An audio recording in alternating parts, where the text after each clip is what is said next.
आकाशवाणी जम्मू है। संजा खबरें च तुंदा स्वागत। पहले खास खबरें कन्नै मैं शगुफ्ता चौधरी। प्रधानमंत्री नरेंद्र मोदी होर फ्रांस दी आधिकारिक यात्रा लेई पेरिस पुज्जी गए न। उनेंगी हवाई अड्डे पर गार्ड ऑफ ऑनर दित्ता गया। प्रधानमंत्री नरेंद्र मोदी होरें भारत गी विकासशील देशें ते पश्चिम जगत बश्कार पुल दस्सेआ। केंद्रीय गृह मंत्री अमित शाह होरें आखेआ जे आतंकवादिएं आसेआ वित्तीय लैन देन दे नमें तरीके ते नमीं तकनीकें दा इस्तेमाल कीता जा'रदा ऐ, जेह्दे कन्नै सुरक्षा तंत्र ते डिजिटल ढांचे आस्तै खतरा पैदा होई गेआ ऐ। भारत दे मिशन चंद्रयान 3 दी पुट्ठी गिनतरी शुरू होई गेई ऐ। चंद सरबंधी चीजें बारै पता लाने आह्ला एह् भारत दा त्रीया मिशन ऐ। 1 जुलाई थमां शुरू होई दी श्री अमरनाथ जी दी यात्रा तैह्त अजें तगर 1,56,000 थमां मते श्रद्धालुएं पवित्र गुफा दे दर्शन करी लैते दे न। ते हुन खबरें दी तफसील कन्नै श्रुति खजूरिया। प्रधानमंत्री नरेंद्र मोदी होर अपने फ्रांस दे दौरे तैह्त अज्ज दपैह्री मगरा पेरिस पुज्जी गे। ओह् फ्रांस दे आधिकारिक दौरे पर न। उत्थे पुज्जने पर उंदा स्वागत फ्रांस दी प्रधानमंत्री एलिजाबेथ बॉर्न होरें कीता। मोदी होरें गी हवाई अड्डे पर गार्ड ऑफ ऑनर दित्ता गेआ। ओह् कल लग्गने आह्ले बेस्टल ड्रेम परेड च मानजोग परौह्ने दे तौर पर हिस्सा लैङन। भारत थमां त्रौनें सेनाएं दे थेहारबंद बलें दी इक टुकड़ी बी इस परेड च हिस्सा लै करदी ऐ। प्रधानमंत्री नरेंद्र मोदी होरें भारत गी विकासशील देशें ते पच्छमी जगत बश्कार पुल दस्सेआ। फ्रांस दे इक अखबार गी दित्ते गेदे इक इंटरव्यू च मोदी होरें आखेआ जे विकासशील देशें दी लम्मे चिरे सोयां अधिकार थमां वंचित रक्खेआ गेआ, जेह्दे करी इनें देशें च गुस्सा ऐ। उनें आखेआ जे दुनिया दी सब्भनें थमां मती आबादी आह्ले देश दे तौर पर भारत गी ओह् थाह्र थ्होनी लोड़चदी जेह्दा ओह् हकदार ऐ। प्रधानमंत्री होरें आखेआ जे संयुक्त राष्ट्र सुरक्षा परिषद दुनिया दी आवाज पुट्टने दा दावा किस चाल्ली करी सकदा ऐ जिसलै सब्भनें थमां मती आबादी आह्ले मुल्ख ते सब्भनें थमां बड्डे लोकतंत्र परिषद दा स्थाई सदस्य नेईं ऐ। श्री मोदी होरें अंतर्राष्ट्रीय संस्थानें च व्यापक फेरबदल दी पैरवी बी कीती। प्रधानमंत्री होरें फ्रांस दे राष्ट्रपति एमैनुअल मैक्रोन गी हिंद प्रशांत खेतर च रणनीतिक सांझेदार दस्सेआ, जेह्ड़ा अंतर्राष्ट्रीय व्यवस्था पर भारत दे विचारें गी सांझा करदा ऐ। श्री मोदी होरें आखेआ जे भारत सब्भनें मतभेदें दा गल्लबात ते कूटनीति राएं शांतिपूर्ण हल कड्ढने दा हिमायती रेहा ऐ। प्रधानमंत्री होरें आखेआ जे भारत सब्भनें देशें दी संप्रभुता, अंतर्राष्ट्रीय कानून ते नियम आधारित अंतर्राष्ट्रीय व्यवस्था दा सम्मान करदा ऐ। रक्षा खरीद परिषद नै भारतीय नौसेना लेई 26 रफाल जहाज खरीदने गी मंजूरी दित्ती ऐ। अधिकारिक सूत्रें मूजब परिषद नै 3 बाद्धू विशेष श्रेणी आह्लियां पनडुब्बियां बी भारतीय नौसेना लेई खरीदने गी मंजूरी देई दित्ती दी ऐ। केंद्रीय गृह ते सहकारिता मंत्री अमित शाह होरें आखेआ जे आतंकवादी हिंसा फैलाने, युवाएं गी कट्टरपंथी बनाने ते वित्तीय संसाधन जुटाने दे नमें तरीके अपना करदे न। श्री शाह होरें अज्ज हरियाणा दे गुरुग्राम च आर्टिफिशियल इंटेलीजेंस, मेटावर्स ते एनटीएफ दे युग च अपराध ते साइबर सुरक्षा पर G20 सम्मेलन दे उद्घाटन सत्र गी संबोधित करदे होई आखेआ जे आतंकवादिएं आसेआ वित्तीय लैन देन दे नमें तौर तरीके ते नमीं तकनीकें दा इस्तेमाल कीता जा करदा ऐ, जेह्दे कन्नै सुरक्षा तंत्र ते डिजिटल ढांचे आस्तै खतरा पैदा होई गेआ ऐ। उनें आखेआ जे किश असामाजिक तत्व ते वैश्विक ताकतें आसेआ नागरिकें ते सरकार दी आर्थिक ते समाजिक नुकसान पजाने आस्तै तकनीक दा इस्तेमाल कीता जा'रदा ऐ। उनें गलाया जे डायनामाइट सोयां मेटावर्स ते हवाला सोयां क्रिप्टो करेंसी तगर सुरक्षा चुनौतिएं च बदलाव चिंता दा विशे ऐ। उनें गलाया जे साइबर अपराध, साइबर हमले, महत्वपूर्ण व्यक्तिगत डेटा दी बिक्री, ऑनलाइन उत्पीड़न ते बाल शोषण जन्ने सोयां लेइयै फेक न्यूज ते ट्वीट दे माध्यम राएं दुष्प्रचार अभियान चलाया जा करदा ऐ। उनें परस्पर जुड़ी दी दुनिया च साइबर सुरक्षा गी मजबूत बनाने आस्तै राष्ट्रीय ते अंतर्राष्ट्रीय सतह पर सहयोग दी जरूरत पर बल दित्ता।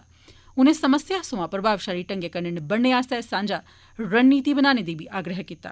पिछले 9 ब'रें दौरान डिजिटल खेतर च सरकार दी उपलब्धिएं दा जिक्र करदे होई उनें आखेआ जे भारत डिजिटल लैन देन च दुनिया च अगुआ देशें चा इक ऐ।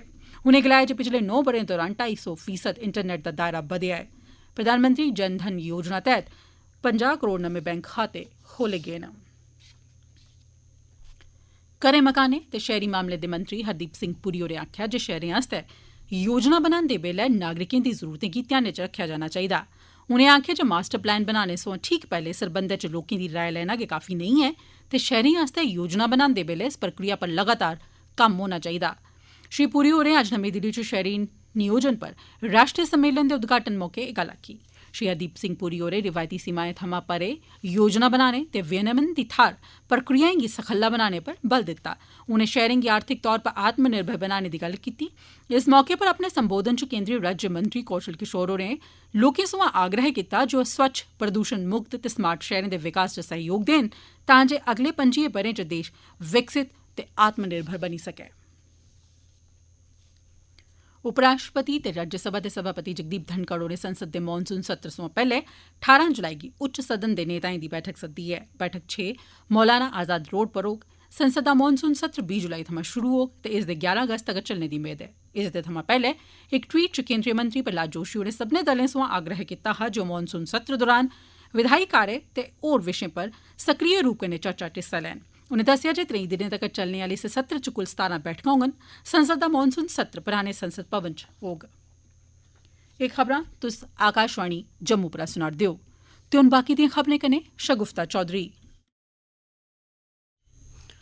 भारत दे मिशन चंद्रयान 3 दी पुट्ठी गिनतरी शुरू होई गई ऐ। 25 घैंटे दी पुट्ठी गिनतरी अज्ज दपैह्री 1:05 पर शुरू होई। भारतीय अंतरिक्ष विकास संगठन इसरो LVM-3 रॉकेट सोयां कल दपैह्री 2:35 पर श्री हरिकोटा दे सतीश धवन अंतरिक्ष केंद्र सोयां चंद्रयान 3 दा प्रक्षेपण करोग। भारत चंद्रमा दी सतह पर अपना अंतरिक्ष यान भेजने आला चौथा देश बनी जाग। एह् मिशन चंद्रमा दी सतह पर सुरक्षित ते सुचारू लैंडिंग कराने दी भारत दी क्षमताएं दा प्रदर्शन करोग। 642 टन वजनी 43.5 मीटर लम्मे इक यान दे 3 चरण होङन।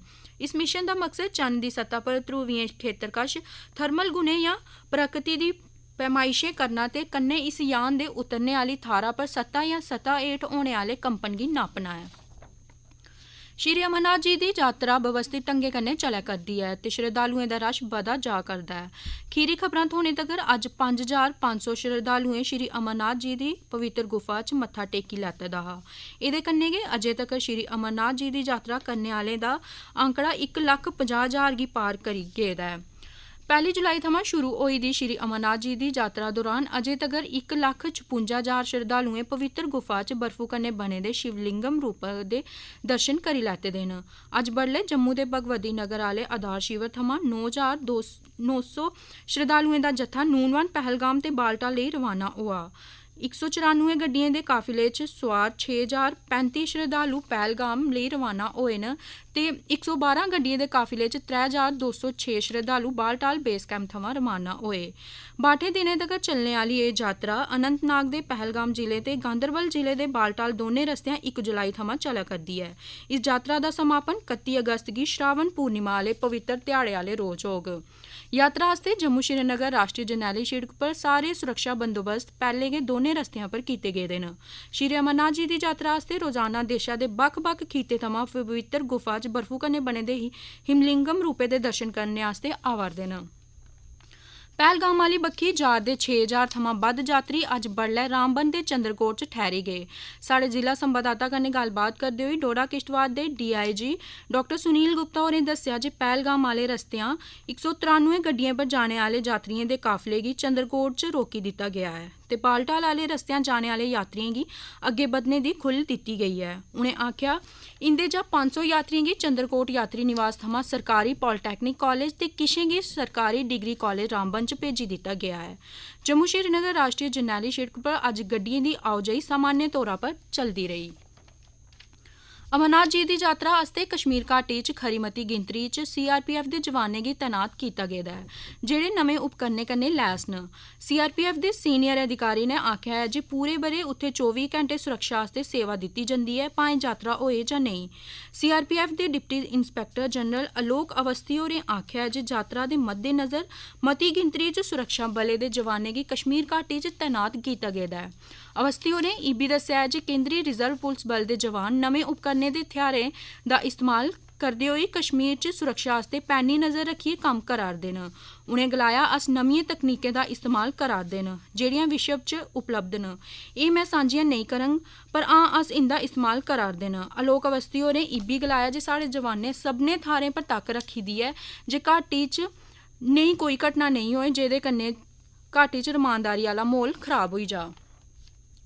त्रऊं दिनें लेई अमरनाथ जी दी यात्रा आस्तै तत्काल पंजीकरण अगड़े पाई दित्ता गया हा, जेह्दे मगरा अज्ज परतियै शुरू होने दे इक दिन बाद बुकिंग काउंटर पर लक्खां बद्दे लोकें दी भीड़ लग्गी दी ही। खराब मौसम ते जम्मू कश्मीर राश्ट्री जरनैली शिड़क दी मरम्मत आस्तै बंद होने कारण यात्रा 8 जुलाई थमां 11 जुलाई तगर बंद होने मगरा तत्काल पंजीकरण परतियै शुरू करी दित्ता गेदा ऐ। साफ मौसम गी दिखदे होई मती गिनतरी च श्रद्धालु पंजीकरण टोकन लैने आस्तै बेसब्री कन्नै रींगे च खड़ोते दे न। 1500 बद्ध लोक नेह् न जेह्ड़े जम्मू शैह्रा च आई पुज्जे दे न। उंदा पंजीकरण नेईं कीता गेदा। तौले गै उनेंगी यात्रा पर जाने लेई पंजीकृत करी दित्ता जाग। श्रद्धालुएं आस्तै 5 तत्काल पंजीकरण काउंटर खोले दे न। उंदे च 3 काउंटर वैष्णवी धाम महाजन सभा च लाए गेदे न ते आम लोकें दे पंजीकरण आस्तै पंचायत घर ते 2 काउंटर साधुएं आस्तै गीता भवन ते राम मंदर च लाए गेदे न। रियासी दे कृषि विज्ञान केंद्र ने स्कॉस्ट यूनिवर्सिटी जम्मू दे सैह्योग कन्नै रियासी जिले दे कटरा ब्लाक च अज्ज खरीफ दी फसलें दी विज्ञानक ढंगै कन्नै राई-बाई करने आस्तै जागरूकता ते सिखलाई कार्यक्रम दा आयोजन कीता। इस कार्यक्रम च इस इलाके दे लोकें मती गिनतरी च हिस्सा लैता। वरिष्ठ साइंसदान ते कृषि विज्ञान केंद्र दे प्रधान डाक्टर बनारसी लाल होरें इस कार्यक्रम च हिस्सा लैने आह्ले दा स्वागत कीता ते उनेंगी दालें दी राई-बाई दे महत्व दे फायदे बारै दस्सेआ। उनें आखेआ जे रियासी जिले च खरीफ फसलें दी राई-बाई आस्तै समर्थ है, बस जरूरत ऐ जे दालें दी राई-बाई आस्तै नमियें तकनीकें दा इस्तेमाल कीता जाना लोड़चदा। उनें करसानें गी तफसील च विज्ञानक ढंगा कन्नै दालें दी राई-बाई ते नमीं किस्में दे बीएं च सुधार करने दे कन्नै संगठित खुराक प्रबंधन बारै बी जानकारी दित्ती। करसानें कार्यक्रम दौरान अपनी दिलचस्पी दस्सी ते खरीफ दालें सरबंधी जेह्ड़ा बी खतोला हा ओह्दे बारै उंदे शा सोआल पुच्छे, जिंदा जवाब कृषि विज्ञान केंद्र दे विज्ञानिकें देइयै उनेंगी मुतमईन करी दित्ता।